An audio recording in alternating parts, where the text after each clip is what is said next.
Rusiya bu istiqamətdən Ermənistana hücum edə bilər. Kiviryandan açıqlama var. Məndən tez-tez Rusiyanın Ermənistandakı bazasından hansı şəraitdə istifadə edəcəyi soruşulur. Bunu erməni analitik Argişti Kiviryan yazıb.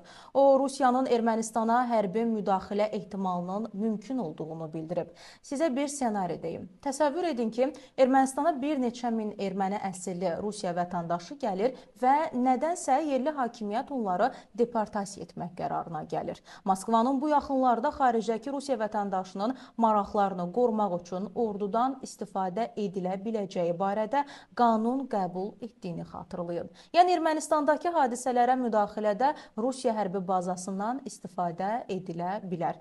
Qeyd edək ki, Ermənistanda qarşıdan parlament seçkilərinin gəlməsi fonunda ölkədə təhlükəsizlik və xarici təsir mövzusu yenidən gündəmə gəlib. Ekspertlər hesab edirlər ki, Moskvanın xaricdəki Rusiya vətəndaşlarının müdafiəsi adı altında hərbi müdaxilə imkanını nəzərdə tutan qanunu xüsusilə Ermənistanda ciddi narahatlıq yaradır.